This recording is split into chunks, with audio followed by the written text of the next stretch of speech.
In ancient times, when the dust of the desert still held the echo of the patriarch's footsteps and caravans slowly crossed the plains of the east, there lived a man whose faith would echo through the ages. His name was Job. Dwelling in the land of Uz, among parched hills and the distant fragrance of dates, he was known to all as a man of integrity, upright, who feared God and turned away from evil. His life seemed to be the portrait of harmony. He was a prosperous man, surrounded by everything life could offer. Vast herds, countless servants, tents filled with provisions, and a family that filled his heart with joy. Each day the sun rose over his house and found Job in prayer. He awoke before the horizon blushed red, rose in silence and offered sacrifices to the Most High, one for each of his children. He feared that amid feasts and banquets, one of them might have sinned in thought against God. The coals burned on the altar, and the smoke rose slowly, like an act of surrender. Job interceded for them all. He was father, patriarch, and priest. His home was full of music, laughter, and faith. The fields around him flourished. Shepherds guided camels and sheep. Servants moved swiftly among the tents, and Job's sons and daughters visited one another in days of celebration. These were times of peace, and the nights felt like endless promises. Everything he did prospered. Everyone respected him. Around him the world seemed stable, just, and bright. But even the purest gold is revealed only when it passes through fire. While harmony reigned on earth, in the heavenly realms a dialogue was about to change history. One day the sons of God came to present themselves before the Lord, and among them also came Satan. In the assembly on high, where the throne blazes like lightning, and the voices of 1,000 angels roll like a distant sea, a shadow rose. The Creator asked, "From where do you come?" And Satan answered, "From roaming the earth and walking up and down in it." Then God said, "Have you considered my servant Job? A man of integrity and uprightness who fears God and turns away from evil?" The words of the Lord cut through the silence. The accuser smiled with scorn and replied, "Does Job fear God for nothing? Have you not put a hedge around him, his household, and everything he has? You have blessed the work of his hands, and his possessions have increased in the land. But stretch out your hand, touch all that he possesses, and he will surely curse you to your face." It was as if the universe held its breath. Then the Lord said, "Behold, all that he has is in your power, but do not lay a hand on the man himself." And the adversary descended to the earth, determined to prove that human faith was nothing but self-interest in disguise. That afternoon, the sky was still clear over Uz. Job watched his servants gather the cattle, and perhaps for an instant he felt the wind shift. Far away, horses galloped, raising clouds of dust. The first messenger came running, breathless, his face covered with sand. "Master," he cried. The oxen were plowing and the donkeys grazing nearby when the Sabians attacked. They seized everything and struck the servants with the sword. "Only I escaped to bring you the news." Before Job could react, another man arrived, trembling even more. Fire of God fell from the sky, burned up the sheep and the shepherds and consumed them. "Only I escaped to bring you the news." As he spoke, a third messenger crossed the gate, barely able to breathe. The Chaldeans formed 3 raiding parties, attacked the camels and carried them off. They killed all the servants. Only I escaped. And then, as if the earth itself conspired against the righteous, the 4th messenger appeared. His voice was a lament. "Your sons and daughters were eating and drinking wine at the house of the eldest brother. A mighty wind swept in from the desert and struck the 4 corners of the house. It collapsed on them and they are all dead. Only I escaped to tell you." The words fell on Job like a storm. In a single day, everything was gone: herds, servants, children, joy. The entire world around him seemed to crumble. He tore his robe, shaved his head, knelt on the ground, and worshipped. Yes, he worshipped. And he said, "Naked I came from my mother's womb, and naked I shall return there. The Lord gave, and the Lord has taken away. Blessed be the name of the Lord." It was the sound of the purest faith, the echo that no force of hell could erase. As pain pierced his soul, heaven recorded the response of a heart that did not depend on circumstances. The test did not destroy him. It only revealed what was already within him. But the adversary did not rest. Another assembly formed in heaven. God again asked, "From where do you come?" And the accuser replied, "From roaming the earth and walking up and down in it." The Lord said, "Have you considered my servant Job? He still maintains his integrity, even after everything that has happened to him." Satan answered, "Skin for skin. All that a man has he will give for his own life. But stretch out your hand and touch his bones and his flesh, and he will surely curse you to your face." Then God declared, "Behold, he is in your power, but spare his life." The enemy descended again, and soon Job's body was struck with terrible sores. Ulcers covered him from head to toe. Pain spread like fire. Weakened, Job sat among the ashes, trying to ease his suffering with a piece of pottery. The man who had once been the most respected in the East now became unrecognizable, wrapped in dust and solitude. His wife, devastated, approached. Her voice trembled between anger and despair. "Do you still hold fast to your integrity? Curse God and die."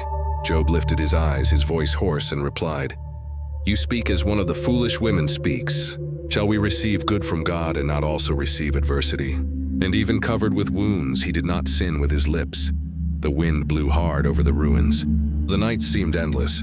Pain gave no respite, and the silence of God weighed heavier than any wound. The man who once prayed for all now became the very altar of suffering. The faith that had once expressed itself in offerings now burned in the fire of loss. The news of his fall spread. In neighboring cities, many murmured, "The hand of God has struck him." Perhaps there was hidden sin. Others remained silent, unable to comprehend how the righteous could suffer so much. But heaven knew this was an invisible war, and Job was the battlefield where the eternal struggle between faith and fear was being fought. 3 friends heard and came to visit him: Eliphaz of Teman, a man of wisdom and visions; Bildad of Shuah, versed in ancient traditions; and Zophar of Naamah, impulsive and direct. When they saw him from a distance, they did not recognize him. They wept aloud, tore their garments, and sat with him on the ground. For 7 days and 7 nights no one said a word. They stayed there, sharing the silence and the sound of his groans. On the dawn of the 8th day, Job broke the silence. His voice came out like a weary thunder. "May the day of my birth perish, and the night that said a man is conceived. Why did I not die at birth? Now I would be at rest. Why is light given to those in misery, and life to the bitter of soul? My sighs are my daily bread, and my groans pour out like water." His words were a cry of the soul, not an accusation. He did not curse God. He simply saw no meaning in his existence. It was the human cry before the mystery. Eliphaz was the first to speak, his voice measured, trying to bring reason into the chaos. "If someone ventures a word with you, will you be impatient? Yet who can keep from speaking? Behold, you have instructed many and strengthened feeble hands, but now that it comes to you, you faint. Remember whoever perished being innocent." His words, though clothed in piety, were blades. Job listened, his face covered in ash, and answered with a weak voice, "Oh, that my anguish were weighed and my calamity laid in the balance. It would outweigh the sand of the sea. The arrows of the Almighty are in me, and their poison drinks up my spirit." Then Bildad spoke firmly, "If your children have sinned against him, he gave them over to the power of their transgression. But if you seek God and are pure, he will restore your dwelling." Job lifted his eyes and said, "How can I dispute with him? Though I were righteous, I could not answer him. If only there were an arbiter between us." Zophar, the most impatient, answered harshly, "If you repent, you will stretch out your hands and your life will shine brighter than the noonday." Job looked at him with sorrow. "You are all miserable comforters. How long will you torment my soul?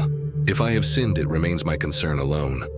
God has handed me over to the wicked and made me a target of scorn. I cry out to him, but he does not answer." The conversation became a weight. Words that should have healed began to wound even more. Heaven seemed distant and the desert endless. Job felt abandoned by all, but still kept a spark alive.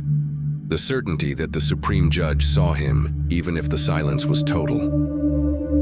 The ashes still lay around Job like a cloak of ruin. The wind swept the ground, lifting dust and memories. The man who had once been an example of prosperity had now become a spectacle of suffering. His friends, who had come with compassion, began to turn their comfort into judgment. Eliphaz was the first to break the silence again. His voice, though calm, carried the weight of suspicion. He spoke as one who believed he understood the mysteries of God. He said he had received a vision at night, a whisper that made him tremble. Can a man be pure before God? Behold, he puts no trust even in his angels. How much less in man, who dwells in a house of clay? The words fell like stones upon Job's heart. He answered, If only my anguish could be weighed and placed on the scales, it would be heavier than the sand of the sea. That is why my words are fierce. The arrows of the Almighty are in me. He is not a stranger to my pain. I did not ask for life, but he gave it. If he would only leave me alone, I would find rest. Eliphaz lowered his eyes but persisted. He said that suffering is the discipline of God, that the Most High corrects the man he loves, and that if Job would accept this correction, everything would return to its place. Job listened and instead of peace felt his soul churn. What I ask for is understanding, not preaching. What I want is relief, not doctrine. If only my words were written in a book. For I know that my Redeemer lives, and at the last he will stand upon the earth. After this flesh is destroyed, I myself will see God. I and not another shall behold him. That declaration hung in the air like fire. Even in the midst of pain, Job spoke of redemption, of life beyond death, of a Redeemer who would rise from the dust. It was faith bare and alive. Bildad then took the word. He was the most attached to tradition. He spoke with the tone of one who quotes the ancients. He said that God never perverts justice, that Job's children had died for their own sins, and that if he were pure, the Almighty would restore him. Job, exhausted, lifted his voice. I know it is so, but how can a man be justified before God? If I wished to contend with him, I could not answer him 1 out of 1,000 questions. He moves mountains without their knowing. He shakes the earth and covers the stars. He passes by me and I do not see him. If I call, he does not answer. There is no mediator between us who might lay his hand upon us both. The desert seemed to echo his words. It was the cry of one who faces the silence of heaven. Zophar, impetuous, replied harshly, Shall your many words go unanswered?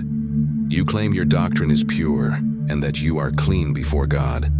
But oh, that God would speak himself, to show you that he punishes you less than you deserve. Job looked at the ground. The wind stirred the rags that covered his body. When he spoke, his voice came heavy with pain and courage. You are all worthless physicians. If only you would keep silent, that would be your wisdom. Listen to me. I will speak with the Almighty. Though he slay me, yet will I hope in him. I will defend my ways before him. Time passed. The dialogue became an endless cycle of accusations and responses. Job listened to them, but each word felt like a stone laid upon his chest. Eliphaz spoke of experience, Bildad of tradition, Zophar of morality. None of them spoke of compassion. Job looked to the horizon and saw emptiness. The days dragged like shadows. The nights were long and without rest. He said, Man, born of woman, is of few days and full of trouble. He springs up like a flower and withers. His days flee like a shadow. Oh, that you would hide me in Sheol until your wrath has passed. If a man dies, shall he live again? I will wait all the days of my struggle until my renewal comes. Faith, even wounded, whispered within him. But the friends persisted. Bildad spoke again, saying that the light of the wicked always goes out, that the net of destruction ensnares them, that their own steps make them stumble. It was a doctrine simple and cruel. If you suffer, you have sinned. Job answered with tears. How long will you torment me and crush me with words? 10 times now you have reproached me. God has delivered me into the hands of the wicked. I cry for help, but there is no answer. He has walled up my way with darkness. He has uprooted my hope like a tree. But I know that my Redeemer lives, and at last he will stand upon the earth. The friends fell silent for a moment. The wind stopped. The ashes rose and fell again. It was as if the earth heard a secret. Eliphaz spoke one last time, now colder, almost cruel. He accused Job of oppressing the poor, of denying shelter to travelers, of withholding bread from the hungry. His words were like iron on fire. Job wept. If only there were a book written, I would sign it with my own blood. I made a covenant with my eyes not to desire what is impure. If I have denied the poor their request or left the widow without comfort, let God weigh me on honest scales. If I put my trust in gold, may my own arm fall off. Let him judge me, for my conscience is clean. Silence filled the air. None of the friends answered. They fell quiet, perhaps from shame, perhaps from exhaustion. The sun sank low on the horizon. Shadows covered the land. And then suddenly a new voice arose. It was Elihu, the youngest among them. He had remained silent out of respect, but now his heart burned. I waited while you spoke. I thought, let the elders speak, for years teach wisdom. But there is a spirit in man, and the breath of the Almighty gives him understanding. It is not age that brings discernment. Therefore listen to me. I too will speak. The others looked at him with surprise. His youth contrasted with the gravity of the moment, but his voice was firm and his gaze pure. Job, you say you are righteous before God, and that he oppresses you without cause. But in this you are not right. God is greater than man. He speaks in one way and in another, but man does not perceive it. He speaks in dreams and visions and pain. He disciplines man to turn him from pride and to save his soul from the pit. Elihu spoke, and the wind seemed to change direction. His words were neither cold nor calculated. They had weight and light. God is mighty and just. He does not despise the innocent, but opens the ears of man to instruct him. If he obeys, he will see prosperity. If he resists, he will suffer discipline. Job, your pain is not punishment. It is a calling. The Most High does not act out of vengeance, but purpose. Listen, consider the wonders of God. The sun set in flames of red, and Elihu's face reflected the glow of the dusk. He lifted his eyes and pointed to the sky. Look, Job, behold the clouds. Feel the thunder drawing near. God thunders marvelously with his voice.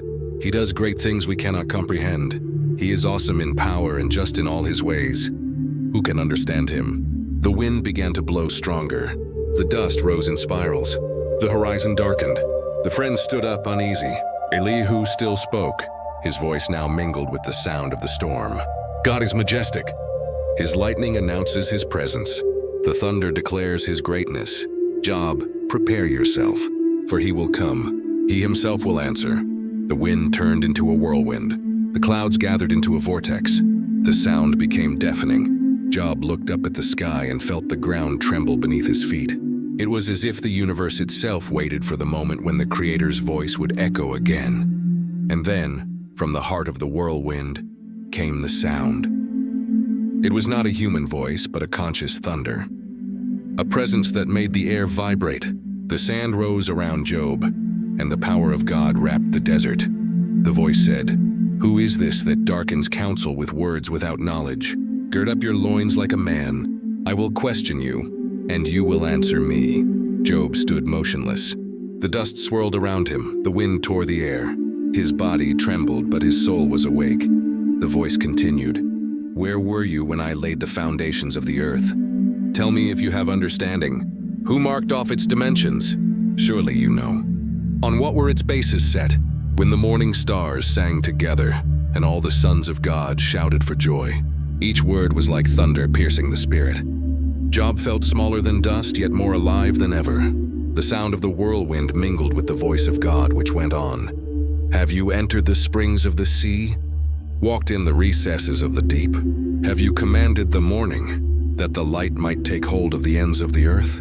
Can you bind the chains of the Pleiades, or loose the cords of Orion? Do you send the lightning bolts on their way, and do they say to you, here we are? The storm lit up the desert with successive flashes of lightning. The voice continued, do you provide food for the raven, provision for the lioness for her cubs? Do you watch the birth of the mountain goats? Do you know the time when the deer give birth? Is it you who makes the horse leap like a locust, who gives it its flowing mane? Does the hawk soar by your wisdom? Does the eagle mount up at your command and make its nest on high? Each question was a revelation. God was not explaining, he was showing, not justifying, revealing. And before the infinite, Job began to understand. The whirlwind spun around him. The sound of thunder echoed into the mountains. Job fell to his knees. Tears mixed with the sand. He answered with a trembling voice, behold, I am unworthy. What shall I answer you? I will lay my hand on my mouth. I spoke once, but I will not answer. Twice, but I will proceed no further. The wind roared once more, and the voice grew firmer still. Gird yourself now like a man. I will question you, and you shall answer me. Will you discredit my justice? Will you condemn me to justify yourself? Do you have an arm like God's? Or can you thunder with a voice, The silence that followed the whirlwind was unlike any silence Job had ever known. It was not the silence of abandonment nor of doubt. It was a silence filled with the presence of God, a hollow that did not ache but overflowed. The wind grew still, the clouds opened, and the golden light of morning touched Job's face. For the first time in a long while, he drew a deep breath and felt he could breathe without pain. The dust of the desert still covered his body, but something within him was clean. Suffering had left scars, but also a new clarity, a vision that had not existed before. For days, Job remained silent. There was nothing left to argue, nothing left to explain. What the mind cannot grasp, a converted heart receives. He understood that God had never been absent, that the silence of the Most High was not disdain, but refinement. Job now knew that faith is not the power to change circumstances, but the strength to stand while everything else changes. A light breeze began to blow, and the dust of the trial started to disperse. Then the voice of the Lord came one last time, not in a whirlwind, but in tenderness. He spoke with authority and mercy, declaring, "My wrath is kindled against your friends, for they have not spoken of me what is right, as my servant Job has. Therefore take 7 bulls and 7 rams. Go to my servant Job, and offer them as a burnt offering for yourselves. My servant Job shall pray for you, for I will accept his intercession." Those men who had accused him now needed the forgiveness of the one they had wounded. Eliphaz, Bildad, and Zophar, ashamed, approached the tent where Job was. He rose slowly. His face still bore the marks of pain, but his eyes shone with something new, the serenity of one who has seen God. The friends bowed before him, and Job, without hesitation, interceded as he prayed. The wind began to blow again, but this time it was a wind of peace. The words from his mouth rose like incense, and the text says, "And the Lord restored the fortunes of Job when he prayed for his friends. It was not when he cried for himself, nor when he demanded answers, but when he forgave and prayed for others." Heaven moved in the instant his heart opened. Job's house, once a ruin, began to live again. Servants who had fled returned. The smell of warm bread filled the air again. The sound of footsteps and voices returned to the courtyards. The tents were raised once more. The land that seemed dead sprouted green. The Lord gave him double of all he had possessed: 14,000 sheep, 6,000 camels, 1,000 yoke of oxen, 1,000 donkeys. Brothers and sisters who had withdrawn came to visit him. They brought silver and gold and ate with him in his home. They wept and rejoiced together, remembering the days of sorrow and the faithfulness of the Most High. With each new morning, the light seemed more alive, and the sound of life was reborn everywhere. Job became a father again. 7 sons and 3 daughters were born to him once more. The daughters received names that sounded like songs: Jemima, of gentle beauty; Keziah, of precious fragrance; and Karen-Happuch, of glory and splendor. Scripture says that in all the land no women were found as fair as Job's daughters, and their father gave them an inheritance among their brothers, a rare gesture, a sign of honor and equality. The days that followed were long and full. Job lived another 140 years. He saw sons, grandsons, great-grandsons, and great-great-grandsons to the 4th generation. He lived long enough to see what few ever see, the unfolding of his own purpose. He died old and satisfied with days, but not empty.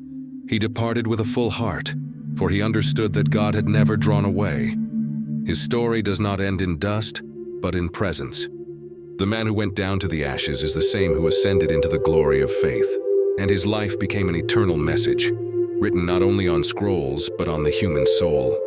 Today, when people speak of unshakable faith, the name of Job thunders as a hope-filled storm.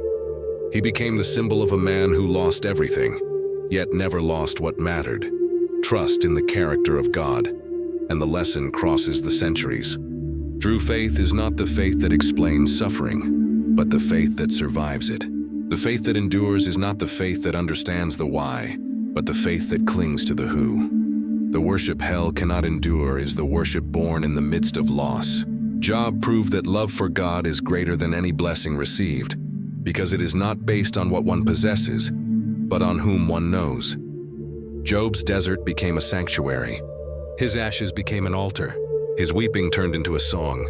The man who once cried out for death now understood the meaning of life. He discovered that suffering was not the end, it was the instrument. That pain was not punishment, it was a calling. That the silence of God was not absence, it was instruction. And the voice that came from the whirlwind still speaks, not to justify but to reveal, not to answer but to transform. If Job stood before us today, perhaps he would say something like this: I did not understand what God did, but I came to understand who He is. And that was enough for me. The story of Job is, in truth, the story of us all. We all pass through losses. We all meet silence. We all have days when faith feels like a thread about to snap. But there is a purpose we cannot see, and there is a Redeemer who lives. As gold is purified by fire, the soul is shaped by trial. When the fire feels too intense, remember, the goldsmith never takes his eyes off the metal while it is in the heat. He only removes it when he sees his own image reflected there. God does the same. He does not abandon us in pain. He remains watching, refining, until He sees in us the reflection of His face. Therefore, when the storm comes and the ground disappears beneath your feet, remember Job. Remember that even the silence of God is a form of presence, and that the faith which survives the desert is the faith that reigns on the mountain. The Lord gave. The Lord has taken away. Blessed be the name of the Lord. And the story ends not with explanations, but with adoration, with the certainty that the hand which allows the trial is the same hand that prepares the reward. That the voice which falls silent for a time is the same voice that later speaks with tenderness and power. And Job, the man of dust, became the mirror of eternity. A reminder that everything may be taken, except what truly matters: faith, hope, and love. In the end, what God restored was not only His goods, but His vision. Job saw God, and that is worth more than any answer. And so in every generation, when someone walks through the fire and chooses to keep believing, Job's voice whispers through time, I know that my Redeemer lives. This is the heritage of those who worship without guarantees, the quiet victory of those who do not give up, the song of those who love even when they do not understand. And above all, it is the testimony that the God who tests is the same God who restores. Job lived the paradox of faith, wounded and healed, broken and remade, silenced and exalted, and his life remains like a flame, lighting the nights of humanity. If there is a desert on your path, remember Him. If there is a loss that feels irreparable, remember Him. If there is silence, remember that even silence can be a voice. For in the end, the gold shines, and the one who perseveres finds, in the midst of the dust, the face of God.